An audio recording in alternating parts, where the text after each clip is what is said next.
So we're here in Cologne with Todd Kerns from Slash, Myles, Kennedy, and the Conspirators. That's correct. He's one of the Conspirators. I'm a conspirator. And he's my favorite because he's the bass player. Aha! See? So, how's the tour going so far? Oh, it's been amazing, actually. I was just saying not that long ago how I've been lucky enough to be around for like 5 years and to see this thing kind of go from relatively modest beginnings. I mean, Slash has always been really well received in Europe anyway, but as time's gone by, I've seen it go from like, I've just watched the venues grow. Now we're like doing like hockey arenas and stuff like that. I'm like, every once in a while I kind of think, is Aerosmith on after us or what the hell? It's like, no, this is for us. I'm like, oh shit, okay. Then I better be good. No, but it's been really cool watching it grow, and it's so familiar to us now being in Europe. We know a lot of people now, and we're really familiar with a lot of the cities, and it's been really cool. It's been really cool. How do you think the audience is in Europe compared to the U.S., for instance? Well, it's hard to not be really biased about it because I think that we have first-hand experience playing all the time. And rock and roll is getting more and more antiquated and more selective in the States in a funny way. It's sort of like turning into fucking jazz or something.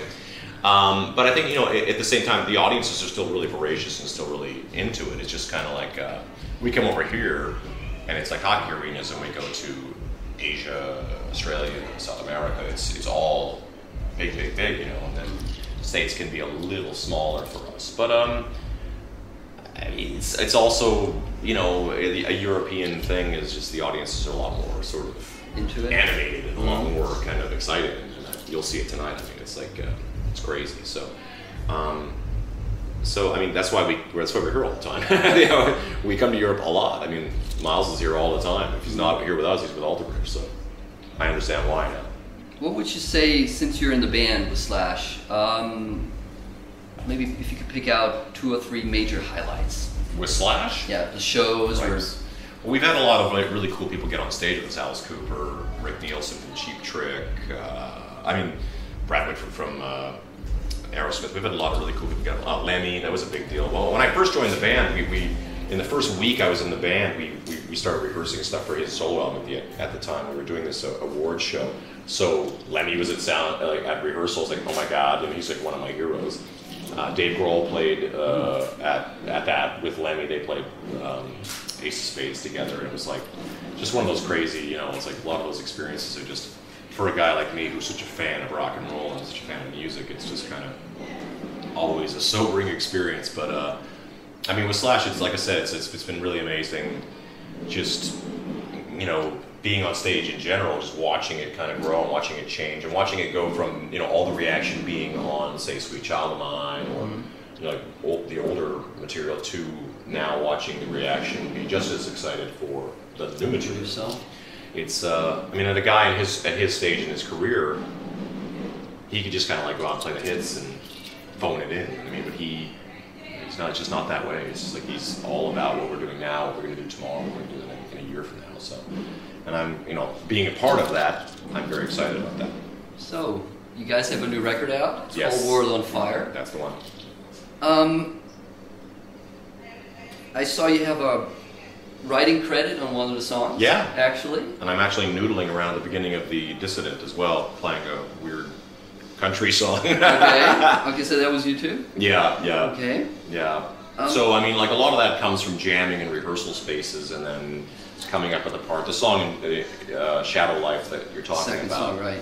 is it was started for the Apocalyptic Love sessions actually, and then had the main riff from that song was in a song called You're Alive from Apocalyptic Love, and it was removed in the 11th hour. It just sort of turned into something else, so that riff kind of was orphaned, and then it sort of resurfaced when we were starting to do this process, and I just sort of came up with the thing for the verse, and that became something, we sort of built it on that. So, I mean, it's the funny thing about music is it's anybody who's musical comes up with ideas all the time, and sometimes they stick, and sometimes they just go away. So I'm proud of that record for multiple reasons. Of course, being able to have a credit on it is awesome. It's very exciting. How much creative freedom do you have when you're writing with the band? I mean, in terms of bringing in your own ideas when it comes to like bass lines and bass sound. I'm pretty much left to my own devices, really. I mean, Slash was very sort of vocal about like saying we were all really into the last Motorhead record, like we're into every Motorhead record, and we were saying the fucking bass tone is so crazy on this. We got to go with something like that. So the bass tone is a lot more kind of sort of realized on the record. It's a lot more aggressive and a lot more punchy. And I got to be honest. I mean, from the beginning of rehearsals, Slash is the kind of guy who throws a riff at you, and you just kind of play what you feel, you know. And I think that once in a while he'll say, well, maybe more like this or more like that. But generally, I'm sort of left to my own devices. And from the time there to the time I was recording it, it didn't really change much, you know. So I think that sometimes I try to go by what my initial sort of thoughts are, my initial sort of instincts, you know. And then as we go along, as structures change, arrangements change, and you're just always kind of constantly sort of, you know, finding your way through it. And there's a lot of freedom, a lot more freedom than there probably should be. Yeah. What gear did you use on the record? It was pretty varied. We used, I had the thing with Music Man, Ernie Ball Company, Galley and Kruger, but we went into a lot of other things too, like a lot of Gibson stuff and Fender stuff that just, you know, whatever sort of serviced the song, really. I mean, we were really pretty radical amp setup of multiple amps, some guitar amps, Marshalls and Oranges and things like that, just to get other tones and then sort of mix them all together, you know. I think it made for the most diverse and wide range of sonic tone to it. But it was all about being as aggressive as possible. Honestly, there was really no subtlety at all. We just kind of like went for the balls to the wall and kind of left it at that. So it very easily could have been, should we try a really quiet? It was like, no, it was just like full on the whole way. Cool. Okay, some people may know you have a solo career also. Yes. And I brought a bunch of CDs. Yeah. Maybe you can tell us a little bit, just maybe like a short, fun memory. First of all, looking at this here. Well, this is 1997, I think it came out. I think it was 97, so that's a long, long time ago, ladies and gentlemen. My brother and I had a band together with two other brothers from a little town in Saskatchewan, Canada, and we were together for 9 years. This went gold in Canada. It was nominated we were nominated for Best New Artist after 9 years. So it was kind of we broke up right after this record was done, but this is what, you know, we're very proud of this record for sure. It's on my wall. There's a gold plaque of it on my wall. And then came Static and Stereo. Static and Stereo is two of my brothers. There's three of us right there. These are all three brothers here. So that's why I have the SIS tattoo to this day. Is Static and Stereo was the brothers, and this is actually one of my favorite pieces I've ever been involved in, just because it was really difficult to make this fucking record. And this was right around the time when everybody was downloading CDs. So it came out, we played sold out shows and everybody knew the words, but no one was really buying records. So it's kind of like, I didn't understand at the time, why is this happening? And it was like, oh, right. But it's a really, really great record. 2001, I think this came out. I've been doing this a long time, apparently. Another project? And The Sinners came out in 2010. This was, a lot of these songs come from an old solo album, and some of them come from this Static and Stereo record as well. I won't try and break anything. But Brent from Faster Pussycat's on this. And it was just a fun band we put together in Vegas, and this is actually a fucking great record, I gotta admit. And we do a cover of a song called Aaliyah by an artist named Donnie Iris. It was a big hit in the States. It's kind of lost in the mix elsewhere, but it's a lot of fun, this record, yeah, for sure. Plus it has my favorite breakup song on it. It's Not You, It's Me. yeah. It's Not You, It's Me is on this, and it also, it originally came out in 2004 on my first solo album, but that one's called Gotan. Gotan, right? Yeah. What inspires you to play music?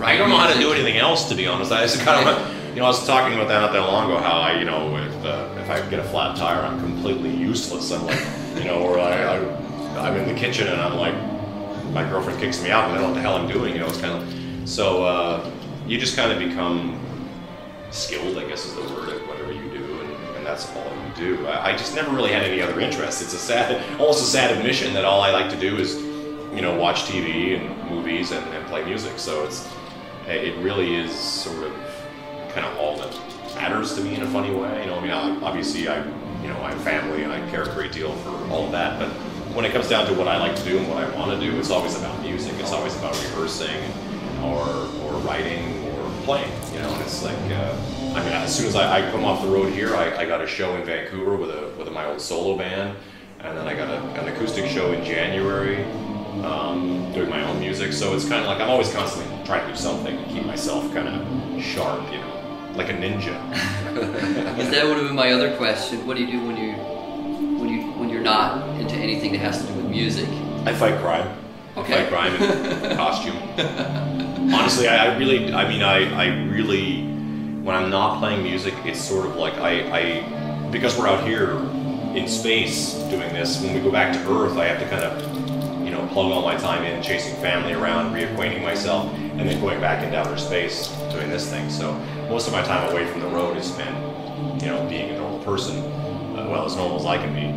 And then, but it's also, like I say, it's like as soon as I get home, it's like I land, you know, I'll get home from Europe, land right in Vegas for a night, fly up to Vancouver and play a solo show, do the holidays with my family, and then back to Las Vegas, play a solo show.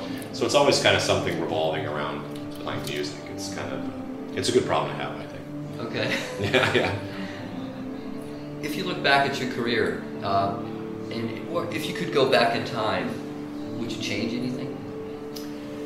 I don't think so. I mean, I think it's always sort of a very easy thing to say. No, I wouldn't change anything. I'm happy with it. And there's obviously a lot of things I probably would have done differently, I think, but I don't necessarily regret them. I think it's kind of like, you know, you make dumb decisions when you're young, and you're kind of like, you know, you make them passionate decisions, or